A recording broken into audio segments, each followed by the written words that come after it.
When you think of NBA teams that are underperforming this season, there's a few different teams that may come to mind. There's the Miami Heat down at the 13th seed, but they have only had their full starting five for one singular game. Then the Mavericks are also underperforming, and I did do a video on them yesterday, but they have had a really tough schedule. But the team that I believe is underperforming the most, it's gotta be the Washington Wizards. For as long as I can remember now, the Wizards haven't been competitive in the NBA, and the last time they were even any good was when they had a healthy John Wall and a younger Bradley Beal.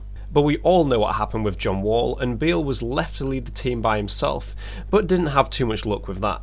Then in the off-season, one of the biggest trades was John Wall for Westbrook and a protected second-round pick, which went to the Rockets too. And at the time, I thought the Wizards had done brilliantly with this trade, as Westbrook is far better than John Wall, and Wall hadn't even played in 2 full years. We didn't know what level he'd be at, whether he'd be better than before, worse than before, or just like he was before he got injured. And with Westbrook, I'm not the biggest fan of him, but when the trade happened, he was for sure a better player than Wall. And the second this trade went through, you had people saying the Wizards would make the playoffs, that they were one of the strongest teams in the East, and even people saying that they would contend for the Eastern Conference. Now, in terms of making the playoffs, I certainly think they would at the start of the season, but since then my hopes have certainly diminished with them. Because the Wizards currently have a win percentage of just 38%, and their record is 5-13, which is really bad. But here's something that's quite interesting, because obviously the Wizards have played 18 games, and Westbrook has only played in 12 of these. So therefore they've played 6 games without Westbrook, and what do you think their record is without Westbrook? 3 wins, 3 losses, and their wins were against the Timberwolves, Suns, and the Miami Heat. And I was just about to go make a graph showing their wins and losses like what I did with the Mavericks, but there's really not much point. And even when you look at a graph of their wins and losses, there is no continuity whatsoever, as their only 2 other wins are against the Brooklyn Nets. And obviously the Brooklyn Nets are one of the strongest teams in the NBA, and I believe the strongest team in the Eastern Conference. So what is up with the Wizards, and why do they seem to play better against the Brooklyn Nets but just terrible against everyone else? And do they actually play better without Westbrook, or is this just a coincidence? Well, let's just take a look into the stats and see if we can actually pinpoint the problem. So here I'm looking at the team per game stats and which teams are averaging the most points in the league. The Brooklyn Nets are number 1, which I don't find very surprising whatsoever. Then number 2 is the Bucks, which isn't really surprising either. But then number 3 is the Wizards. And the Wizards are the 3rd worst team in the NBA right now, just going off their record so far this season, but their offense is the 3rd best. So I think that shows how little defense they play, and then when you look at their opponent per game stats, there are the Wizards at number 1 with 121 points being scored on them every single game. So if you're wondering what happens when great offense meets terrible defense, you get the Washington Wizards. And I think this kind of proves the point that while offense and defense are both obviously really important, great defense is far more valuable to have. Something else I find interesting is that their pace is the highest in the league at 104, but this isn't really necessarily a bad thing, as it just shows they have lots of offensive possessions. Now, you'd think that improving their defense wouldn't be so difficult, as defense is mainly down to effort and discipline.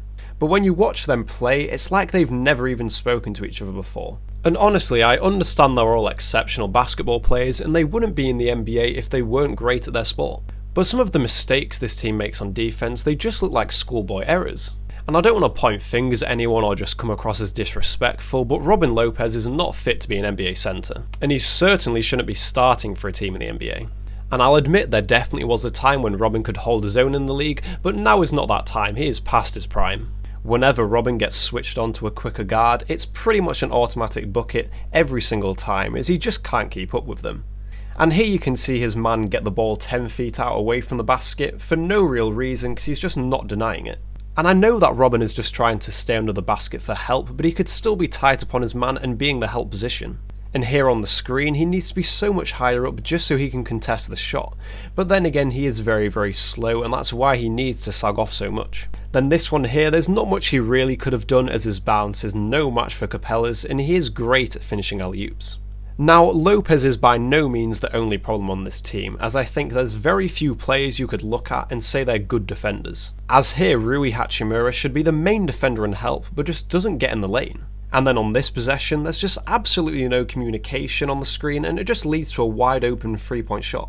And all of these examples I've just shown here, I probably found after about 10 minutes of watching Wizards film, so I think that just shows how bad at defense they are. Because I don't think there's any other team in the NBA right now other than maybe the Pistons and the Timberwolves that you could see them do mistakes like these on the regular. And just going back to what I said earlier about the Wizards' defense and how they should be able to improve it, yeah, I'm going to just retract that claim, as I don't think they're getting any better. And I don't like to just straight up take shots at teams, but I really don't think there's much help in the Wizards now.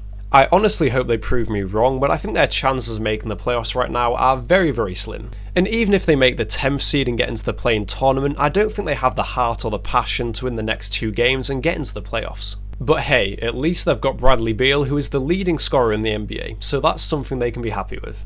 If you've enjoyed this video, please consider liking, as it really does help on my channel, and if you want to see more from me, you can always subscribe too. And also, I'd like to know what you think about the Wizards, so if you think they could make the playoffs, leave a comment down below, or even if you don't think they can make the playoffs, leave a comment down below. And then as always, I'll see you on my next video.